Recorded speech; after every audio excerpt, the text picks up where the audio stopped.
राम राम जी आप सभी को। आपका हमारे चैनल में स्वागत है।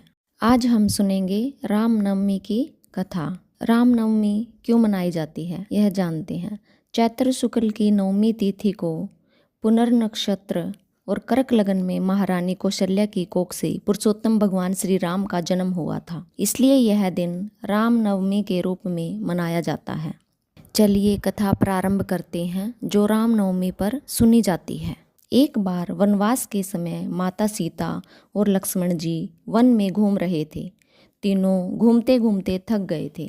तभी भगवान राम और माता सीता ने थोड़ा विश्राम करने का विचार किया। थोड़ी दूर जाने पर एक कुटिया दिखाई दी, जहाँ एक बुढ़िया माई बैठी हुई थी, सूत कात रही थी। तीनों कुटिया के पास जा पहुँचे। फिर बुढ़िया माई ने तीनों की खूब आवभगत की और उनके स्नान आदि से निवृत्त होने के बाद उनसे भोजन करने का आग्रह किया। तब भगवान राम ने कहा, माई मेरा हंस भी भूखा है, पहले इसके लिए 2 मोती दे दो, ताकि इसको खिलाने के बाद मैं भी भोजन कर सकूं। यह सुनकर बुढ़िया माई मुश्किल में पड़ गई और फिर दौड़ी दौड़ी राजा के पास गई और राजा से उधार में मोती देने की बात कही। लेकिन राजा को ये मालूम था कि बुढ़िया की इतनी हैसियत नहीं है कि वो 2 मोती वापस लौटा सके। लेकिन फिर भी राजा ने बुढ़िया पर दया करके 2 मोती दे दिए। झोपड़ी पर वापस लौटकर बुढ़िया ने 2 मोती हंस को खिला दिए।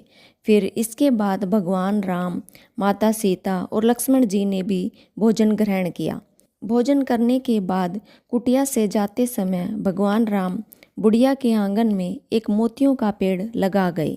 कुछ दिन बाद पेड़ बड़ा हुआ और मोती लगने लगे, लेकिन बुढ़िया को इसकी कोई सुध नहीं थी।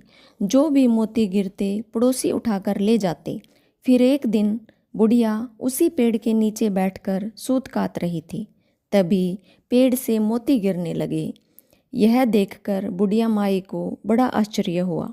सभी मोतियों को समेटकर बुढ़िया माई राजा के पास ले गई। राजा भी इतने मोती देखकर बड़ा हैरान हुआ कि बुढ़िया के पास इतने मोती कहाँ से आए। फिर राजा के पूछने पर बुढ़िया ने बताया कि उसके आंगन में एक मोती का पेड़ है। उसके बाद राजा ने वो पेड़ बुढ़िया के आंगन से उखाड़कर अपने आंगन में लगवा दिया। लेकिन राजा के आंगन में पेड़ लगते ही भगवान राम की माया के कारण पेड़ पर कांटे उगने लगे। एक दिन पेड़ का एक कांटा रानी के पैर में चुभ गया।